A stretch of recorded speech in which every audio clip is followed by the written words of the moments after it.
अमेरिकी राष्ट्रपति Donald Trump ने एक बार फिर खुद को वैश्विक शांति का सूत्रधार बताते हुए बड़ा दावा किया है। ट्रंप ने कहा है कि उनके हस्तक्षेप से थाईलैंड और कंबोडिया के बीच चल रही लड़ाई अस्थायी रूप से रुक गई है। Social media platform truth social पर पोस्ट करते हुए ट्रंप ने दोनों देशों के नेताओं को संघर्ष विराम के लिए बधाई भी दी और इसे तेज, निर्णायक और न्याय संगत नतीजा करार दिया।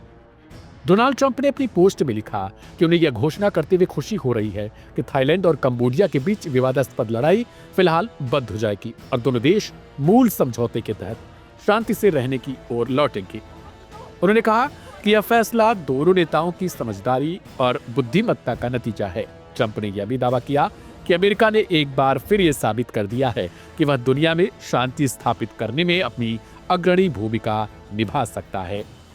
अमेरिकी राष्ट्रपति डोनाल्ड ट्रंप ने यहां तक कह दिया है कि अब संयुक्त राज्य अमेरिका ही असली संयुक्त राष्ट्र बन चुका है। ट्रंप का यह कहना है कि पिछले 11 महीनों में उन्होंने कई युद्ध और संघर्ष सुलझाने का रुकवाने में भूमिका निभाई है, जिनकी संख्या 8 के करीब हो सकती है। उन्होंने संयुक्त राष्ट्र पर परोक्ष हमला करते हुए कहा कि कई बड़े संघर्षों में यूएन की भूमिका बेहद सीमित रही है।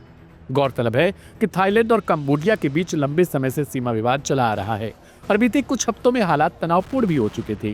शनिवार को दोनों देशों ने संघर्ष को रोकने के लिए युद्धविराम समझौते पर हस्ताक्षर कर डाले। अब ट्रंप इस समझौते को अपनी कूटनीतिक जीत के तौर पर भी पेश कर रहे हैं। हालांकि इससे पहले ट्रंप की अध्यक्षता में ये दोनों देश सीज फायर पर राजी हो चुके थे, लेकिन पिछले कुछ हफ्तों पहले ही उन्होंने सीज फायर को तोड़ दिया और एक दूसरे पर ताबड़तोड़ हमले शुरू कर दिए थे। इससे न सिर्फ कई लोगों की मौत हुई बल्कि बहुत सारे लोग घायल भी हो गए थे। ट्रंप इसे कूटनीतिक जीत के तौर पर भी पेश कर रहे हैं। ट्रंप का यह बयान ऐसे समय में भी आया है जब एक दिन बाद उनकी यूक्रेन के राष्ट्रपति वोलोदिमीर ज़ेलेंस्की से अहम मुलाकात होने वाली है। इस बैठक में यूक्रेन रूस युद्ध से जुड़े 20 सूत्रीय शांति प्रस्ताव पर चर्चा होनी है। ऐसे में डोनाल्ड ट्रंप के ताजा दावे को उनकी कूटनीतिक छवि मजबूत करने के कोशिश के तौर पर भी देखा जा रहा है। अब बड़ा सवाल यही है, क्या थाईलैंड और कंबोडिया के बीच यह संघर्ष विराम टिकाऊ साबित होगा और क्या ट्रंप की शांति के दावे वाले वैश्विक संकटों में भी असर दिखा पाएंगे? क्योंकि इससे पहले जब दोनों देशों के बीच सीज फायर हुआ था तो वे उस पर कायम ही नहीं रह पाए और एक दूसरे पर जबरदस्त प्रहार कर डाले थे। इससे इन दोनों देशों में अशांति फैली और कई लोगों ने अपनी जान गंवाई।